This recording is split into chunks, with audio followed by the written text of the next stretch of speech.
Vara Thornwick had worked in the Dragon Archives for 7 years. She was good at her job. She sorted old papers, cleaned dust from ancient books, and never asked questions. The dragons liked humans who did not ask questions. The archive sat deep inside Mount Kelthros, carved in the black stone that still held warmth from the mountain's heart. Vara walked its halls every day, passing shelves that stretched so high she could not see their tops. The dragons had collected knowledge for thousands of years. They said they kept it safe for all the world. But Vara had noticed something strange. There were gaps in the shelves, empty spaces where books should be. And sometimes, when she looked at old maps, she saw marks where names had been scraped away. She never spoke about these things. Speaking got humans killed. On the day, everything changed. Vara was working in a forgotten corner of the archive.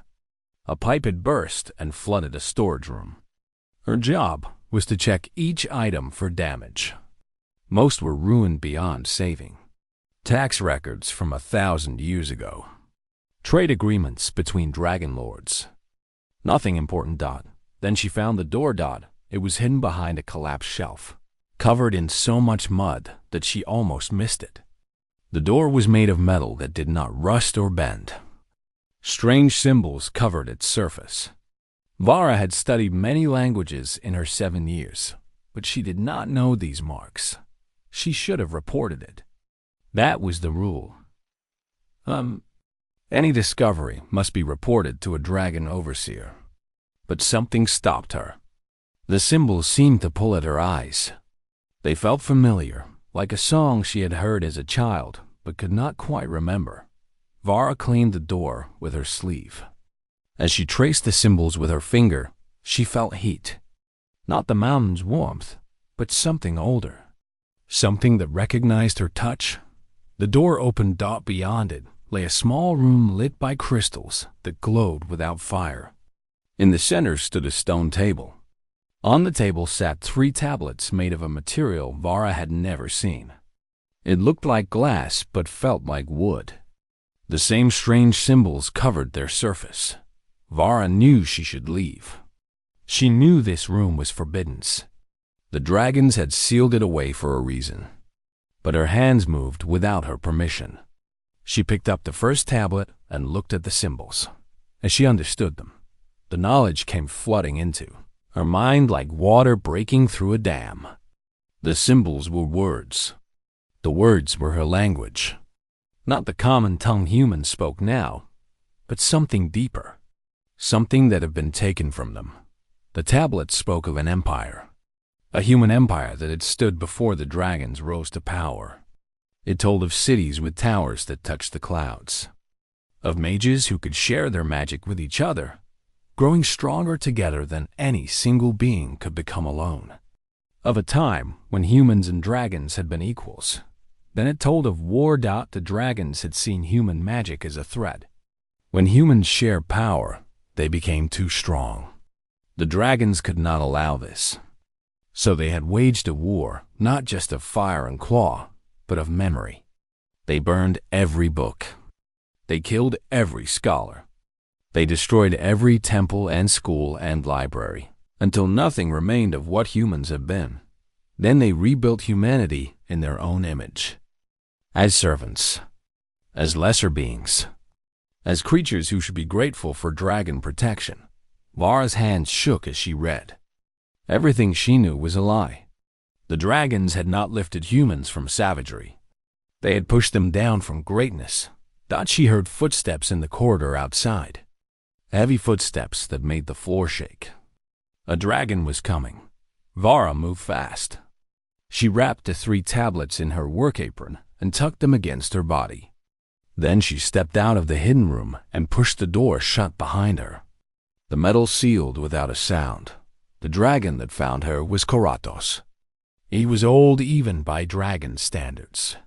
His scales had faded from red to rust, and his eyes held the weight of centuries. He was the keeper of the archive. Her master. He looked at her. Then he looked at the wall where the door was hidden. For a long moment, neither of them spoke. Vara waited for fire. She waited for claws. She waited for death. But Karados did nothing. He simply watched her with those ancient eyes. Then he turned and walked away. Vara did not understand. She had found a forbidden's place. She had stolen forbidden's objects. Any other dragon would have killed her on sight. But Karatos had let her go. Unless he was afraid. The thought hit her like cold water. The dragons were afraid. Whatever truth lay in these tablets, it scared them. It scared them enough that even discovering it was dangerous. Not to Vara, but to them. She had to run. She had to get out of the mountain and find somewhere safe to read the rest. If the dragons had worked so hard to hide this truth, then it must hold power.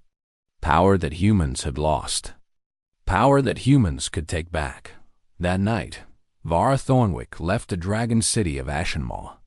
She carried nothing but the clothes on her back, the tablets in her bag, and a burning question in her heart. What else had the dragons made humanity forget? Vara walked for 12 days through the Blackwood Forest. The trees there grew twisted and strange, poisoned by old magic that the dragons said was too dangerous to clean.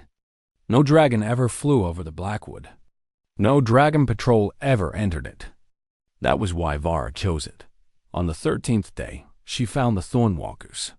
They found her first, actually. She woke up with a knife at her throat and 5 pairs of eyes staring down at her.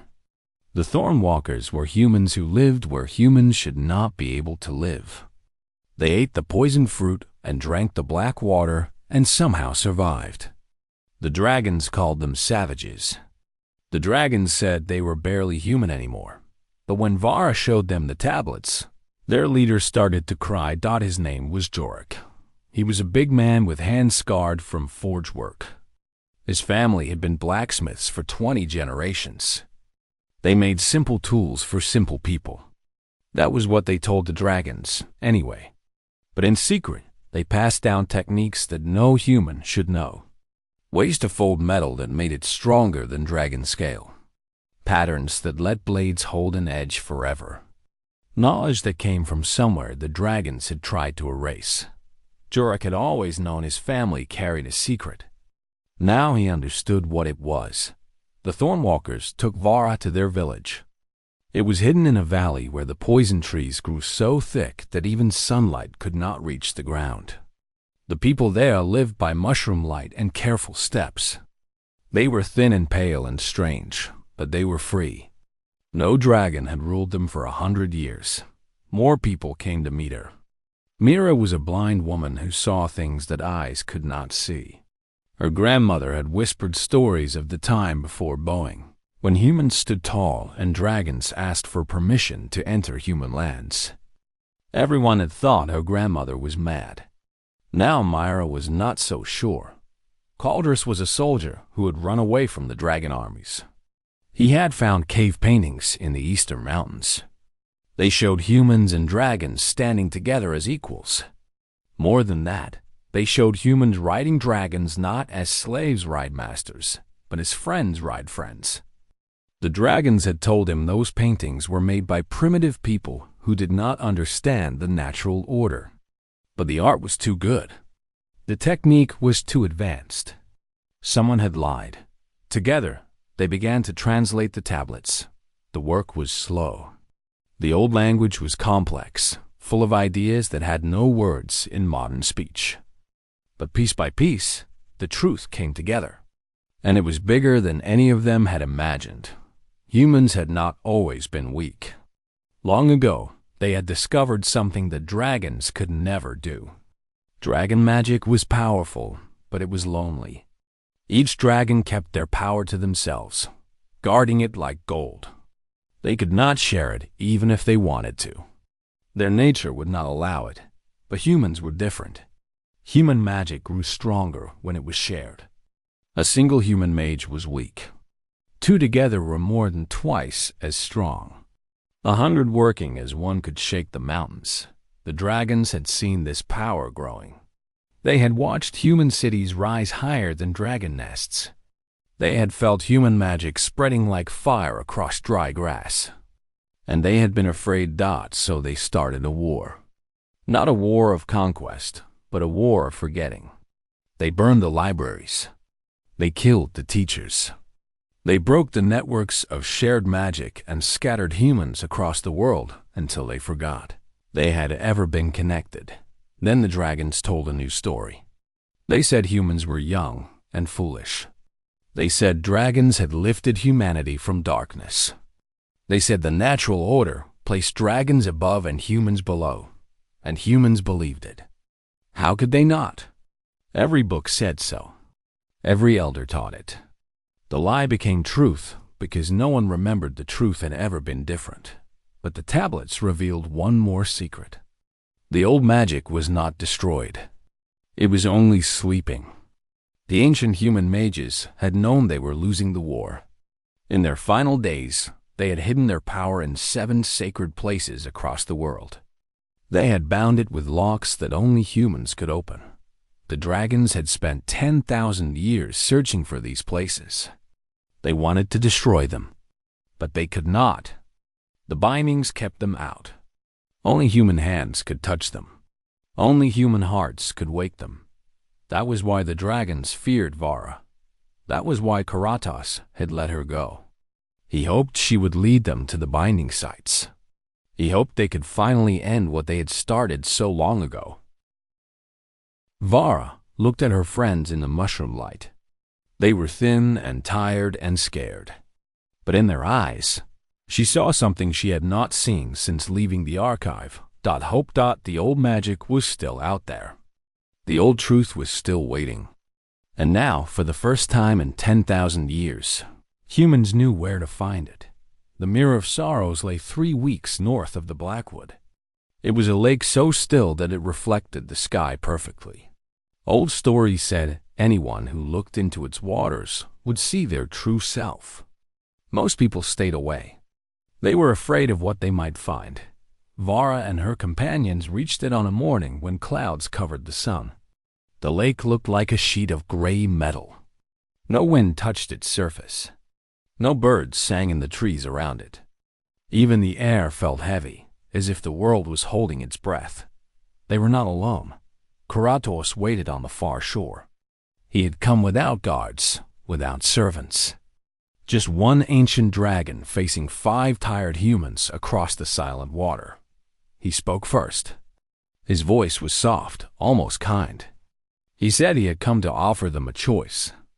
They could join the Dragon Council as advisors. They could live in palaces of gold and crystal.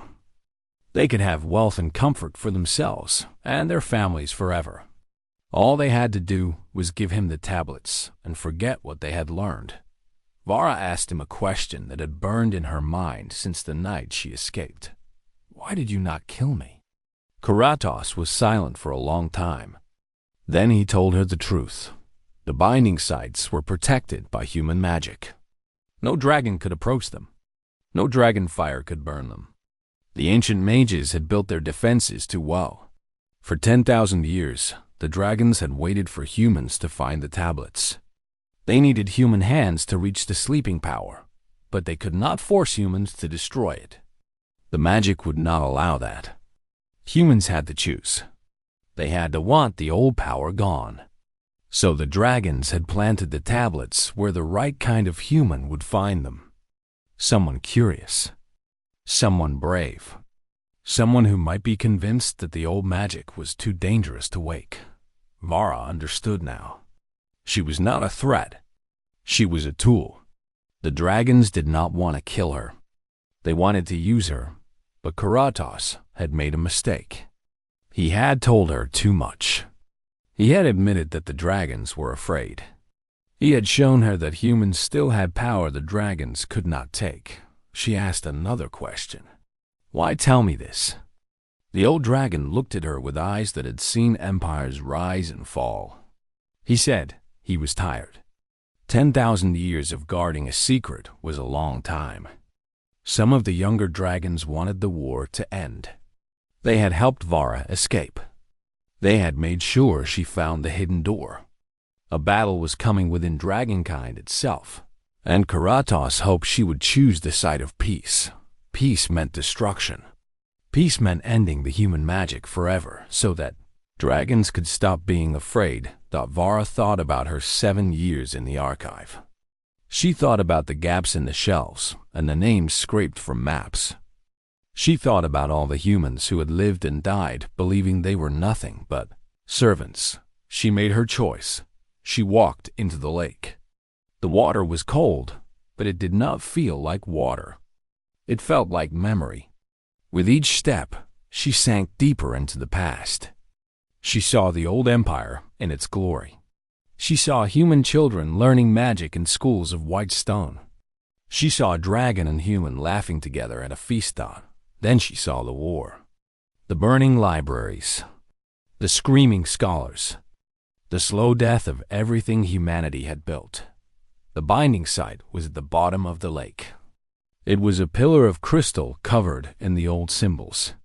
Vara touched it, and the world changed.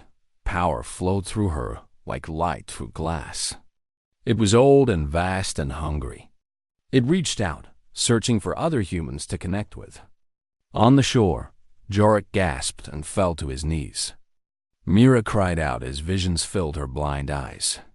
Caldrus grabbed his head as knowledge poured in. They were connected now, not just to each other, but to something ancient and patient that had been waiting 10,000 years for this moment. Vara rose from the lake. She was different now. The power hummed under her skin, shared between her and her friends. Growing stronger with each heartbeat, Karatos watched her with something new in his ancient eyes. Fear. Vara spoke, and her voice was not her own. It was the voice of 1,000 generations of humans who had been forced to forget. The dragons had not conquered humanity. They had stolen from them. They had taken their magic, their history, their pride. And now humanity wanted it back. But Vara was not interested in revenge. She was interested in truth. She told Karatos that the old magic would wake again. Not to destroy the dragons, but to remember. Humans would know what they had been. They would know what had been taken from them. And then they would decide what happened next. The dragon could have attacked. He had fire enough to burn them all. But he did not move. For the first time in 10,000 years, a dragon faced a human without certainty of victory. The world had changed at the mirror of sorrows. Nothing would ever be the same. The awakening spread faster than anyone expected. When Vara touched the first binding site, the sleeping magic reached out across the world. It found humans in their beds and their fields and their chains. It whispered to them in dreams. It showed them pictures of what their ancestors had been. Some people woke up screaming. They thought the visions were nightmares. But others woke up crying tears of joy. They had felt the truth in their blood. They had always known something was missing. Now they knew what it was. Vara and her companions traveled to the remaining 6 binding sites. Each one they woke added more power to the growing network. Each one connected more humans to the ancient magic. The dragons watched with growing fear as their servants began to change. The young dragons who had helped Vara sent messages of support. They were tired of the old order. They wanted something new. But the elder dragons gathered their forces. Karatos called for a final purge. He said humans must be burned back into submission before it was too late. The first attack came on the village of Thornhallow. It was a small place with no walls and no weapons. 300 humans lived there, mostly farmers and craftsmen. When the dragon appeared in the sky, they should have died. They did not die. The people of Thornhallow had felt the awakening in their dreams. They did not understand the magic, but they felt it. When the dragon opened his mouth to breathe fire, something happened. 100 humans thought the same thought at the same time. They reached for each other without touching. Their wills joined together like streams joining a river. The dragon fire hit a wall of shared intent. It splashed against human magic and flew back at the dragon who had sent it. The beast fell from the sky with his own flames cooking his scales. News of Thornhallow spread across the world. Humans were fighting back. Humans were winning. The dragons had kept them weak by keeping them separate. Now that they remembered how to connect, everything was different, but not all dragons wanted to fight. Many of the younger ones flew to human cities and offered their help. They had grown up hearing the same lies as everyone else. Learning the truth had changed them. They wanted to be partners, not masters. The elder dragons called these young ones traitors. Civil war broke out among the scaled lords. Fire filled the sky as dragon fought dragon. The world had never seen such chaos. Vara knew it had to end. She had not woken the old magic to start another war. She had woken it to end the lie that had poisoned both races for 10,000 years. She sent a message to every human connected to the network. She sent the same message to every dragon who would listen. She asked them to gather at the ruins of the first human city, a place the dragons had tried to erase from every map. Thousands came. Humans walked beside dragons through streets that had been dust for 10,000 years. They saw the fallen towers and broken temples. They saw the bones of the scholars who had died protecting their books. They saw what fear had built. Vara stood on a platform that had once held human emperors. Beside her stood a young dragon named Ashkari, who had been one of the first to help her escape. They faced the crowd together. Karatos was there too. He had not come to fight. He had come to see. Vara spoke the truth. All of it. She told how the dragons had feared human magic. She told how they had erased human history and rebuilt humanity as servants. She told how the lie had poisoned both races, making dragons into tyrants and humans into slaves. Then she offered something no one expected: forgiveness, not forgetting. The truth would never be hidden again. But forgiveness. A chance to build something new instead of drowning in revenge for something old. Karatos stepped forward. His ancient eyes were wet. Dragons could cry. Vara had not known the dot. He spoke of the fear that had driven his ancestors. He spoke of the long years of guarding a secret that grew heavier with every century. He spoke of the shame that had eaten at him since the day he let Vara go. Then he bowed. A dragon bowed to a human. The crowd gasped as Karatos lowered his great head until it touched the dust. He asked for forgiveness. Not for himself, but for all the dragons who had believed the lie they were taught. He asked for a chance to make things right. Vara took a long breath. The magic inside her connected to thousands of human hearts. She felt their anger and their pain and their hope all mixed together. This was what human magic did. It shared everything: joy and sorrow, love and hate. She chose to share hope. She touched the dragon's bowed head with her small human hand. Power flowed between them. Not taking, sharing. For the first time in history, a dragon felt human magic not as a threat, but as a gift. The new world began in that moment. It was not perfect. Old wounds took time to heal. Some humans never forgave. Some dragons never changed. But the lie was over. The truth was free. In the rebuilt cities of the new age, children learned both histories.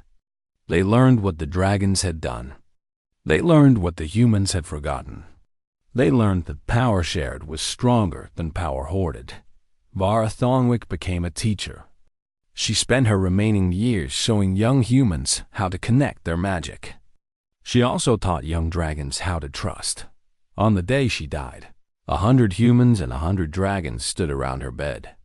They had come to honor the woman who remembered, the archivist who found a door, the human who changed the world. Her last words were simple: remember everything. Forgive when you can. Never bow to a lie. They carved those words in stone above the entrance to the great library. Human letters and dragon runes side by side. A reminder for all the ages to come that the truth, once found, can never be lost again.